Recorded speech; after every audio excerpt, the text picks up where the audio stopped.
On 16th of April, 2021, global banking giant Citibank announced its exit from consumer or retail banking operations in 13 countries across Asia and Europe, including India, Australia, China, and Russia among others.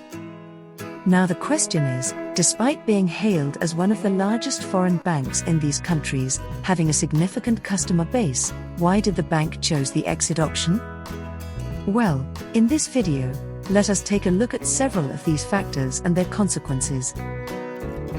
First things first, what is retail banking?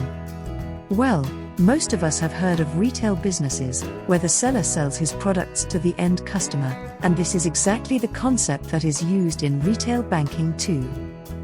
For example, when you purchase a pen from your nearby stationery shop, that counts as a retail business, and you are the seller's end customer. In the same way, when people like you and us deal with the bank directly for our individual purposes, it accounts for retail banking. So we can say that retail banking is the consumer-facing bit that most people are familiar with, where banks work with regular folks like you and us.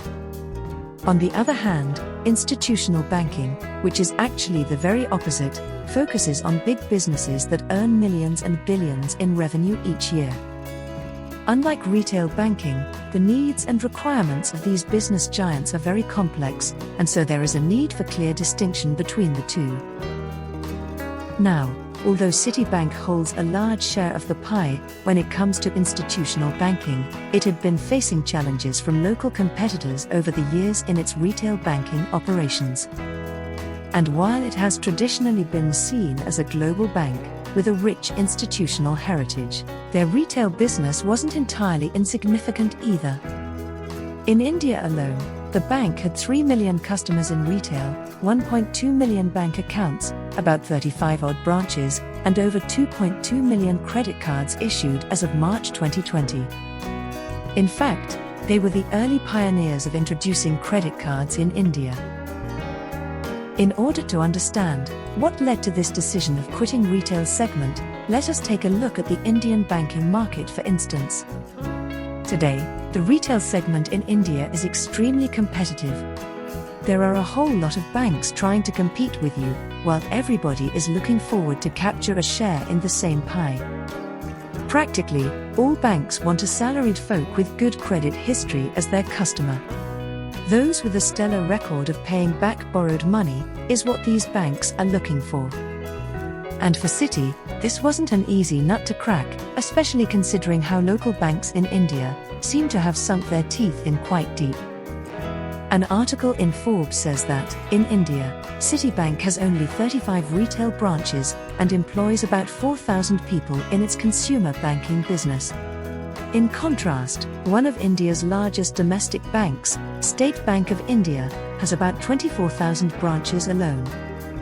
Honestly, you can't compete with that kind of scale unless you're willing to dedicate significant resources in the pursuit of capturing market share. And Citi simply didn't want to play this game.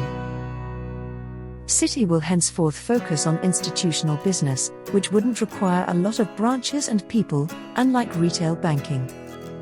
Now, that's a relatively safer bet for the bank. Another question that arises is, what would happen to its customers in these 13 countries? Well, it is likely that Citibank will sell the business to someone else. You know, they aren't just shutting it down and walking away. Maybe some smaller private banks could be interested buyers of their portfolio, as these small banks would be looking to scale up in the segment. Moreover, foreign banks might also look to expand their presence. So there's actually nothing to worry about. That was all about how Citibank quits retail operations in 13 countries. Do like, share, comment and subscribe to our channel, Explified.